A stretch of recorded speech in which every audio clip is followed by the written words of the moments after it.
The reason that I initially had you on is because you made a post on your Facebook page that I'm going to go ahead and bring up real quick. So you made a post on March 3rd on your Facebook page right after the Oscars when Zoe Zaldana, she gave a shout out to her family, including mother and grandmother. She said, quote, "My grandmother came to this country in 1961. I am a proud child of immigrant parents with dreams and dignity."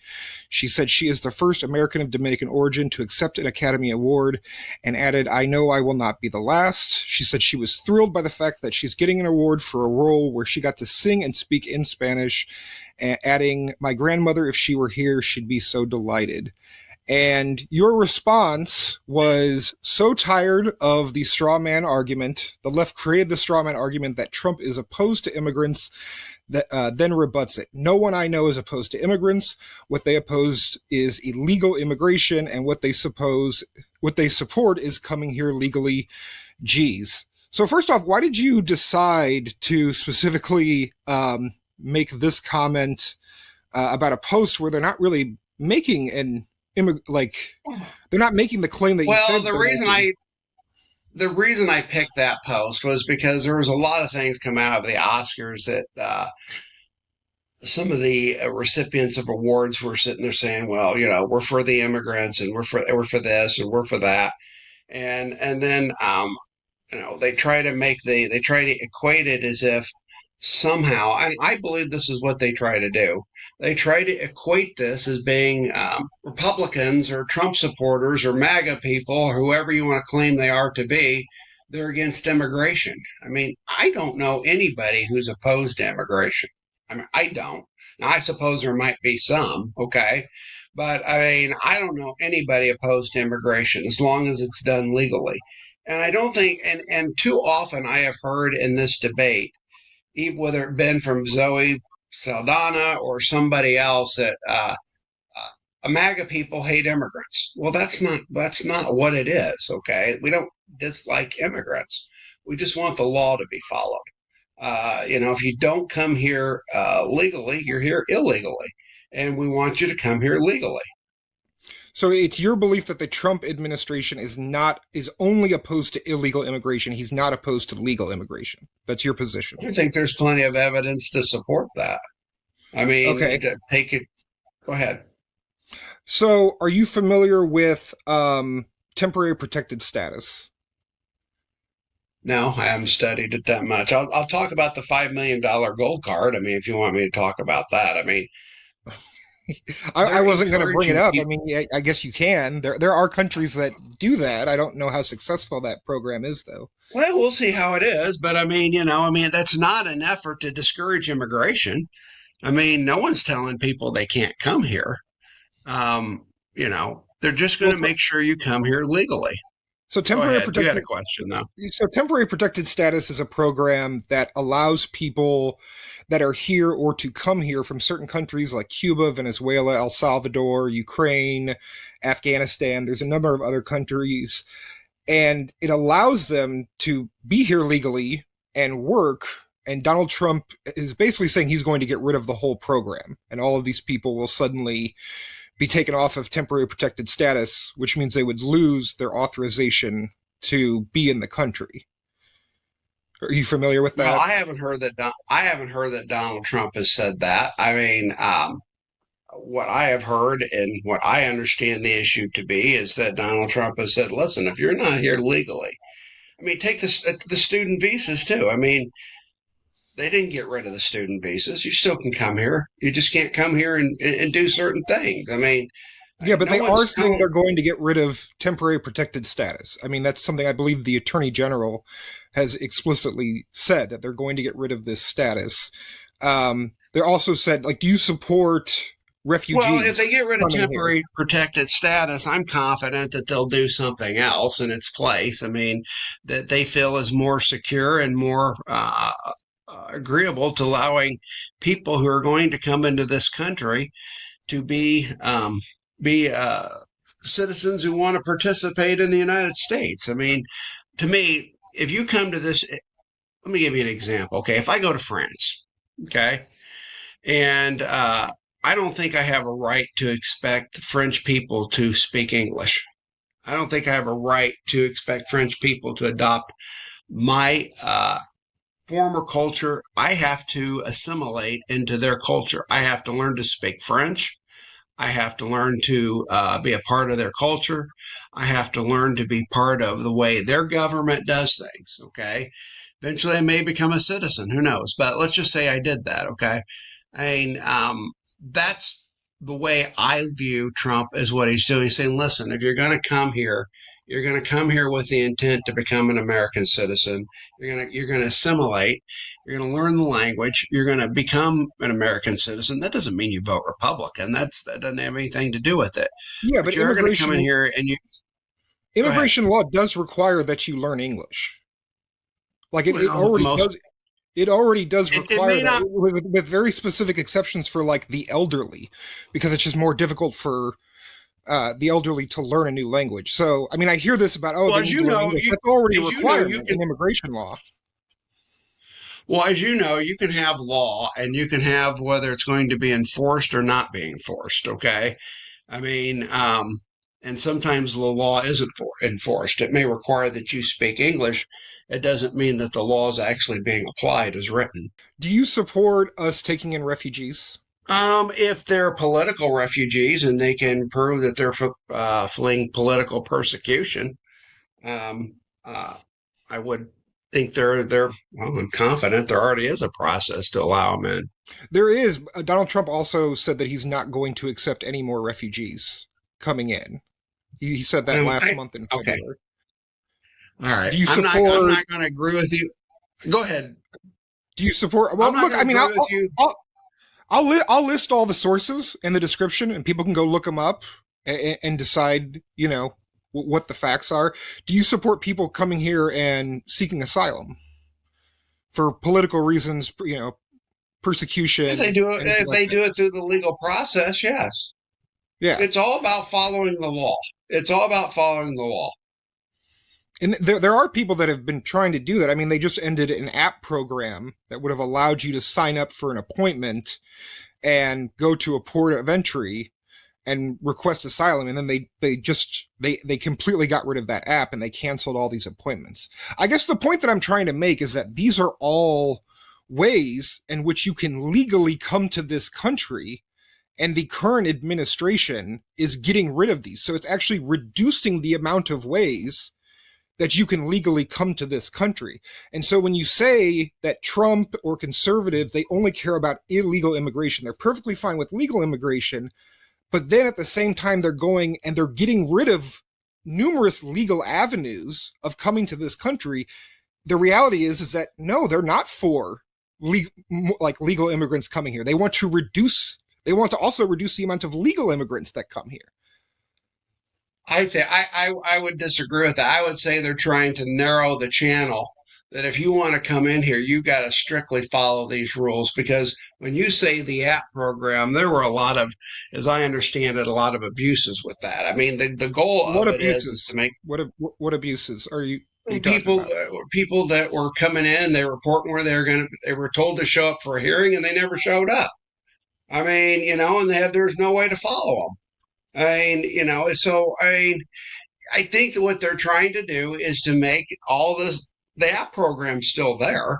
I mean, but No, the you app have has to been come taken in. down. The app does not exist anymore. Just to be clear, I that think app it has been still taken does. down, and those appointments were canceled. Well, okay. Well, I think it does, but I mean, but it's just got a different purpose now. But what they're trying to do is to say, listen, we're gonna put everybody into this channel, and you have to follow the law coming through, and we're not gonna let you get out here or get out there. You're gonna just have to come through and follow the channel and the path that we've always had in the past before the Biden administration. We've always had in the past that you have to do certain things to become a citizen, and we're not going to allow you to just come in and then we can't find you and we can't locate you and we don't know where you're at anymore. And we're Yeah, just but not going to TPS do they that have to go anymore. through. TPS, I mean, you have to go through background checks. You have to go through biometric. Refugees, I mean, the international organizations are very, very strenuous in how they check for people. And again, these are all legal avenues that have been around long before, Sleepy Joe Biden got into office. I mean, the TPS program goes back to 1990. Refugee programs, goes back, probably over a century. And then you have the current administration, which is backed by a popular support, saying we're going to get rid of these legal avenues. So I don't know how. I mean, whether you're a legal immigrant or an illegal immigrant it's just a way that we categorize.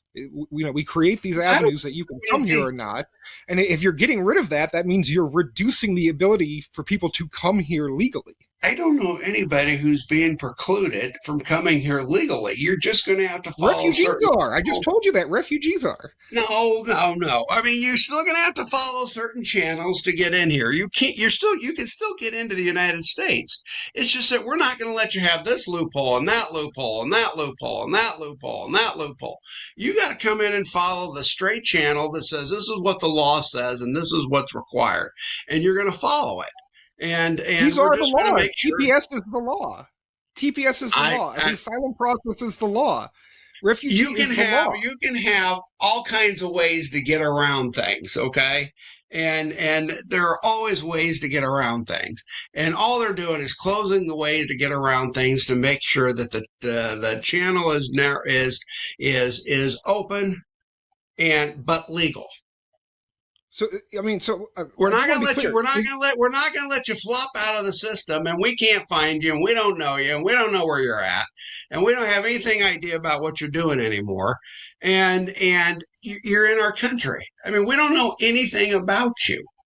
I mean, the refugee process is one of the most stringent background requirements in the entire world. That's fine. I disagree with you that their ultimate objective is to get rid of refugee programs. Their ultimate objective is to make sure they close any loopholes and make sure that it's a way that you can get in to the country that is completely in compliance with the law. And there's no way to find any way to get outside of that. It sounds as if you're saying these programs that exist that allow people to live here legally, and potentially not all of them provide a pathway to citizenship, but some of them do, are actually not legal, that these are the loopholes to the legitimate process. No, I'm not saying that. I'm not saying that at all. I'm just saying, listen, if there is a program that is been abused and misused, okay, you might have to take it down and put another one in place, because I do not see, and I've never heard Donald Trump say, or anybody in the MAGA movement. I suppose you might find somebody who might have said it, but I've never heard anybody in the MAGA movement say, we never want immigrants ever again. I mean, I always like to think of it as like, if you think about Abraham Lincoln, and there was back in Abraham Lincoln's time, there was a party called the Know Nothing Party, okay? And the Know Nothings didn't want immigrants, okay? They didn't want the Irish coming in. They didn't want these people coming in. They didn't want anybody coming in. I mean, their position was nobody comes in. That's not our position. Our position is you come in legally. I mean, that's our position. And I think when you say, well, wait a minute, they're going to redo this program, or wait, they're going to take this program down and do it a different way, or wait, they're going to narrow. I didn't say they're going to do it a different way. They've not said that they're going to do it a different way. They said they're going to end this program. They have provided no alternatives to these programs. They will. I mean, there was just a recent debate about H-1B visas between the Steve Bannon wing of the MAGA movement and Elon Musk. And Elon Musk wanted to keep the H-1B visas, and Steve Bannon wanted to get rid of them. I mean, then that's a huge part of the MAGA movement that's saying we don't want these type of visas coming in. We don't want these type of visas available so that people could come in. And again, that's getting rid of a legal way of coming to this country. I don't know how you can square this circle.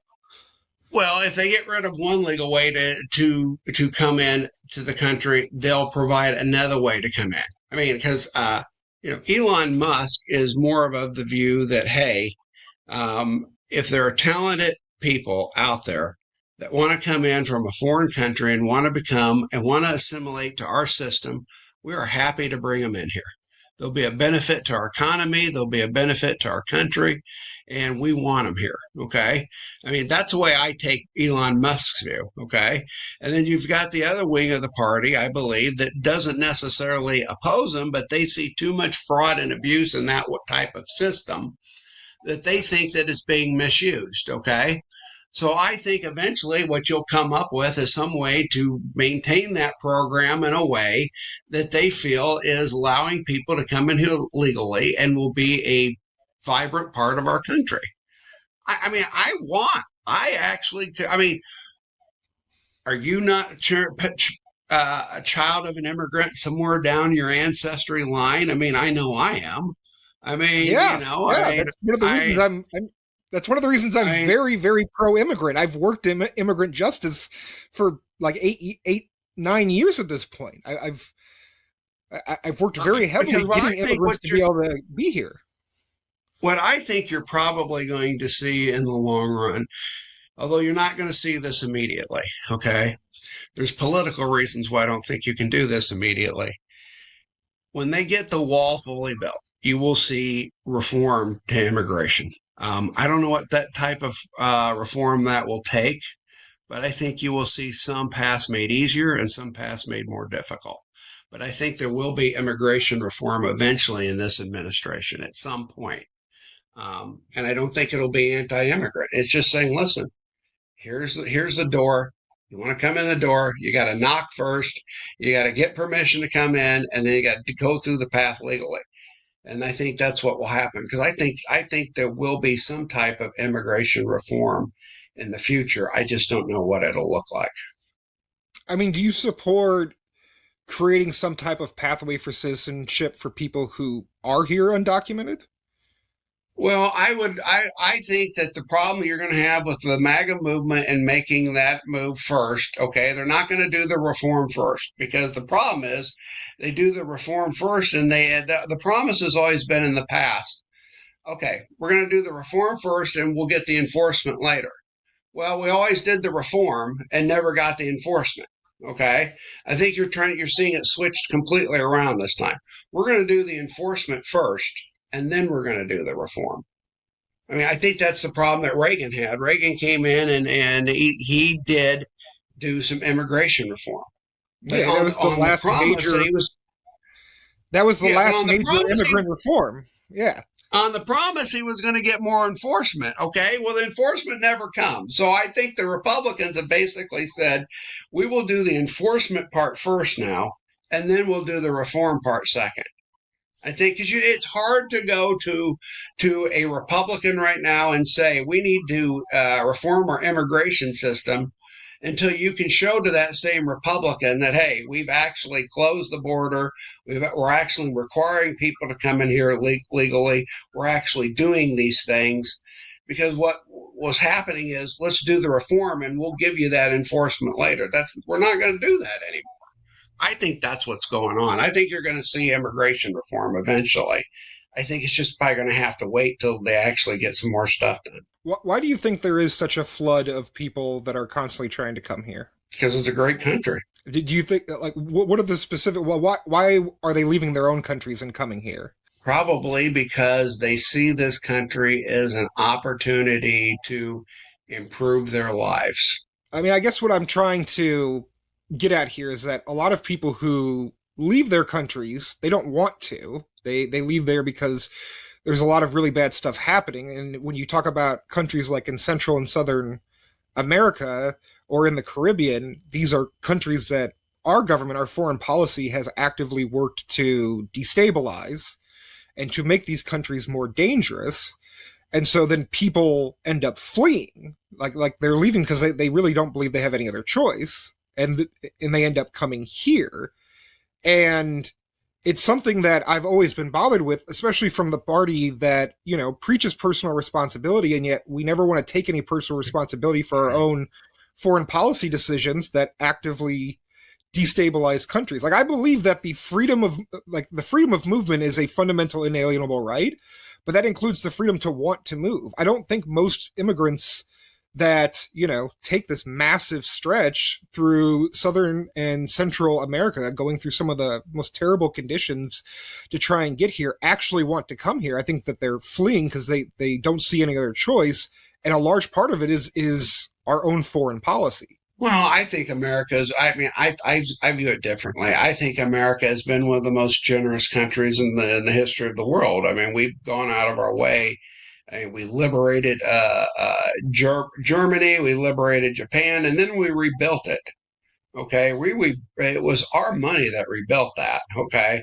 It was our resources that rebuilt that. And I think that's been the history in the 20th century, where the goal has always been that we will give you a helping hand, but we're not going to sit. We're going to give you a helping hand, but now that it's starting to change to say, listen, we gave you a helping hand. It's time for you to start taking some of this responsibility over yourself. So that is Yeah, personal responsibility. To address I more mean, what you're saying, Zach. I mean, Zach, I think what you're saying is Chuck. There are a lot of people in foreign countries that are trying to flee maybe government repression, maybe economic conditions that were caused by the foreign policy of the United States. Okay. I think that's what you're saying. Okay. yeah, I yeah, and we're disagree not with doing the same. that. What I'm saying is, we're not doing the same thing in these countries that we did in Germany and Japan. We're destabilizing them. We're propping up dictatorships. We're continuing the war on drugs, which prohibition has almost always increased, like criminal gangs and cartels. And so we're not Well, doing I what we would, did post World War II in Germany and Italy and Japan. We're just destabilizing it, and then now we have to deal with the consequences of people coming here. I think that it would be far more cost effective if we actually supported these countries in a similar way that we did to Germany, Italy, and Japan. Maybe not, completely taking them over like we did there, but actually trying to help stabilize these countries. I would prefer to spend money on that, as well as ending the war on drugs and a number of, ending the sanctions that we have on Cuba and Venezuela that again cause people to flee. Actually trying to work with these governments, I think that would be far more cost effective than militarizing the border, creating a wall that, a shovel can get around, or a ladder or rope. Even like Border Patrol has said that they do not think a wall would actually be effective in reducing either, illegal border crossings or illegal drugs and contraband from coming in. I think it would just be far more cost effective if we did my plan, which is actually helping to support and stabilize these governments and making it so people want to stay there, than continuing down this route of militarization and building a wall and private prisons well, and profiting off of human misery. to Because some that's extent, what a lot wouldn't of these you? things do. I mean, to some extent, though, wouldn't you say it's what we tried to do? I mean, we tried to create free trade zones. We tried to open up our economy to Mexico and Canada. We've tried to open up some of these other countries so they can trade, and they can trade on a level playing field with us. And we tried to do all those things, and it hasn't always worked out for us the way we had hoped. Okay. And the idea was that if we go in there and if we do this, this, and this, we'll make them more like us and they'll become like us. But they didn't become like us.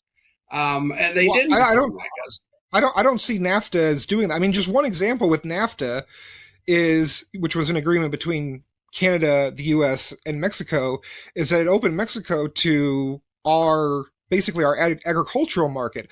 Unlike Mexico, we give enormous subsidies to our farmers. And so then Mexican farmers had to compete with our market, which they couldn't do. So then they end up going out of business, and they end up, coming here basically as economic refugees because they can't afford it. So I'm not convinced that these like free. I mean, this is actually probably one of the few things that I'm slightly more aligned with Trump, is that I don't actually support a lot of these free trade agreements and kind of globalization and stuff like that. I don't think that that's been beneficial to these. I mean, I think that's kind of a neoliberal capitalist grift, that these is actually going to help all these countries, and it doesn't end up doing that. Well, I mean, I possibly, but I mean, back to your point where, I mean, you still can. I don't. First of all, I don't think American foreign policy is so horrible that it's causing such repression in such countries that people can't come here or they're fleeing. But there is a process. I mean, it was the same process back in 1899. People came here because they couldn't make a living where they were doing, or they couldn't because their government wasn't doing for them what they thought it should be doing. And they came to the United States because they saw an opportunity to make a better life for themselves. The opportunity still exists today, but they still had to go through a process. We just didn't say, okay, come on in. Here you go. Well, Have at it. actually, for basically the first 100 years of this country, we did like you came here. There was no such thing as like an illegal alien, an illegal immigrant, or an undocumented immigrant. You came here and you were just on a pathway. It was only with like the Chinese Exclusion Act that we started restricting that. And so when your and our ancestors came here, it was much, much easier to It might immigrate have to been, but I immigrate to mean, this the country. world changed. Okay, and and the world changed, and the world's always changing, and you have to keep up with. There are bad countries out there, and there are bad people out there, and sometimes people take advantage of your freedom, and sometimes people take advantage of the goodness and the kindness that you give to them. And you have to make sure that, listen, if you want to come into our country, you have to come in here legally. We have to. I look at it as like, to me, it's more like a, and I know that your side doesn't like this analogy, but I mean, listen, if you're going to come into my house, you're going to be a participant in my house. You're going to have to do things in my house, okay? I can't allow 300 people into my house at once. I can't take them on. I can't do it. Okay. There's no way I can do it. Okay. And actually be able to take care of them. In fact, I think I'd be perpetrating a fraud on them if I said, listen, leave the conditions where you're at.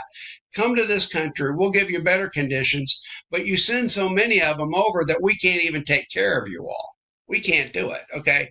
You need to remember that the country is $36 trillion in debt. Okay. And that's a fact. And there's no way to get out of that. And at some point, you generally always have to secure your home before you start allowing people in. And I think Well, that's what we're doing. immigrants pay But taxes. Even undocumented immigrants pay taxes, and they take less in taxes away than like citizens do. Like they don't qualify for public assistance or anything like that. They don't qualify for Social Security, so they're giving into the system and they're not getting anything back. So I don't really, I I don't, don't see how that has anything that's affecting the I debt. don't think the So yeah, I think I disagree with you on that. I don't think the equation of what they're putting in is necessarily always what they're getting out too. Because sometimes I think they're getting more out of the system than they can ever what are they possibly getting put out of the in. system if they don't qualify for benefits? They do qualify for benefits in a lot of places. They do. Not through not through federal programs. I mean, I understand there are Well, some they may go states and to the cities state of that California. They offer may like go to specific Sanctuary benefits. City. They're getting benefits. Well, to be clear, like a sanctuary city just means that like you do not work with ICE unless they have a judicial warrant. There are lots of sanctuary cities that offer additional benefits or protections, but you could argue, like for instance, the Illinois. There's a debate going on about health care that we offered to immigrants. Now, you can make the debate that it's more cost effective to give them health care this way than them not having healthcare but just going to the ER, and then we all end up paying more for that anyway. Like that's just a cost benefit analysis. Or people that come that are getting shipped by Texas governors and other governors up here, and they're ending up in Chicago. You create a place for them to stay as opposed to them just being like homeless on the street, which also causes all these other drains. You can make the argument that there's a cost benefit analysis that you're paying some now, but you would pay more if you didn't do that. I disagree with that analysis. I mean, I don't Okay. think that's true. I think that illegal immigration is taking more from the country that it's getting from it, and that you have to slow it down and make people come in on a certain path and in a certain way that you can make the two become equal. The benefit they bring in is also what they take. They're also paying for. I mean, if you have a way to we would love, I think, as a country, to love to say, come here, we'll take care of you. We can't do it. It's just not possible. We don't have the resources. The fact of that is that we're $36 trillion in debt. Okay, and there's no way to get around that problem. And we Well, I mean, have you could cut to. the military, you could tax the rich. I mean, there's all sorts of ways Well, that you could cut the you could military, deal you with could that. tax the rich, but that creates That'd be other nice. issues for you. I mean, that creates other issues for you. I mean, the country has got to get itself back in a financial stronghold because let's just be honest. I mean, if you don't have your own house secure, you can't help anybody anyway. I mean, Yeah, I mean, you're right. if I'm not if I'm not a financially secure person, I can't give money to charity because I got to take care of myself. Okay. I mean, that's the same way it is for this country. We have to financially secure ourselves before we're able to help others. We're just too far overextended and we have to bring some of that under control. okay. Well, people can look up these facts on their own and decide for Well, I themselves. know they can. I mean, that's what you're saying. You could say Zach Chuck didn't say this, right? Go look at this source. Go look at that source. Go look, and then I could get on and say, "Hey, go look at this source, and this source." So, I mean, And we if could you, do if that you crap. send me your sources, I will make sure I include them in the description so that people can go look. Okay? Okay. If you Yeah, have sources that you want to gotcha. send me, I'm more than happy to include them, and people can make up, their own minds about whether people are paying taxes or not. Because really, the only people that don't pay Yeah. taxes are religions. All immigrants, undocumented, otherwise, they all pay taxes. So, like again, the only people that don't pay taxes are religions I'm not and saying they don't pay taxes. I'm billionaires just and saying I just corporations.